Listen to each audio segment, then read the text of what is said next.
खूब बहस हुई थी। ये हमारे संविधान का अनुच्छेद 1 है और उसमें लिखा हुआ है India that is Bharat shall be A union of states.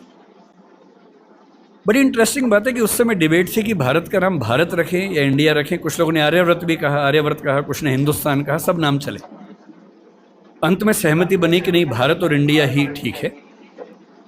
Nehru ji ने खुल के तो नहीं, पर नेहरू जी के पर्सपेक्टिव से जो बात वहां पर ज्यादा आई वो ये थी कि हमारे संविधान के बनने की प्रक्रिया में जो बहुत सारे एक्ट थे जो अंग्रेजों ने बनाए थे, जैसे इंडिया इंडिपेंडेंस एक्ट 1947 का है, 1935 का एक्ट था, उन सब में इंडिया का इस्तेमाल था।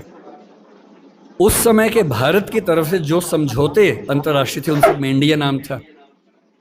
पश्चिम की दुनिया हमें इंडिया के नाम से जानती थी, अमेरिका हो, फ्रांस हो, कोई भी हो, सब इंडिया जानते थे।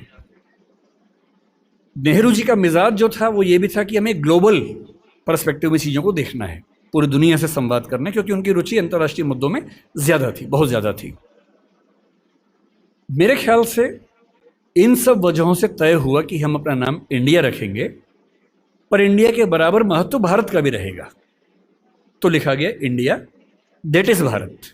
इंडिया जो कि भारत है, राज्यों का एक संघ होगा। 4 दिन पहले की बात है, मैं हॉलैंड में एक टैक्सी में बैठा हुआ था।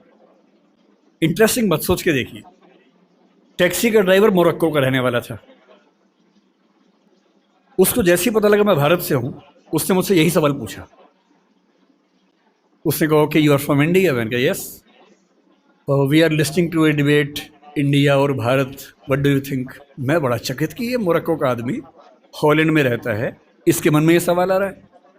तो मैंने कहा कि ये तो राजनीतिक कारणों से हुआ है, लेकिन बात अपने आप में सही है। मैंने कहा जैसे बॉम्बे मुंबई हुआ, मुझे खुशी हुई, क्योंकि मुंबई की आबादी के लिए मुंबई में जो मज़ा है वो बॉम्बे में नहीं है। बॉम्बे तो अंग्रेज़ों ने नाम दिया था।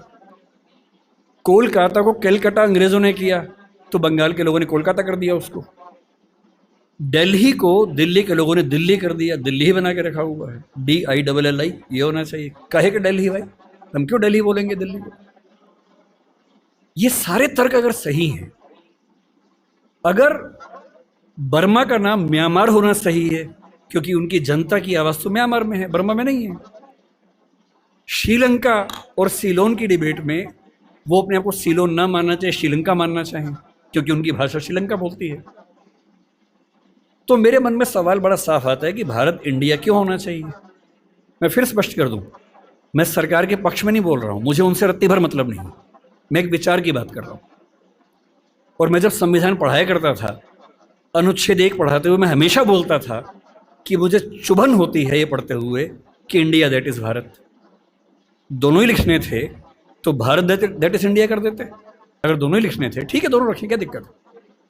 इंटरेस्टिंग बात इसके बाद है, मोरक्को के उस ड्राइवर ने उसके बाद पता है क्या कहा, हिंदी में अगर बताऊं, बोले अच्छा अच्छा ये मामला है, अब समझ में आया। फिर बोले कि बड़ी इंटरेस्टिंग बात है, हमारा नाम मोरक्को पड़ गया फ्रेंच लोगों की वजह से। मोरक्को के लोग मोरक्को को मगरिब बोलते हैं।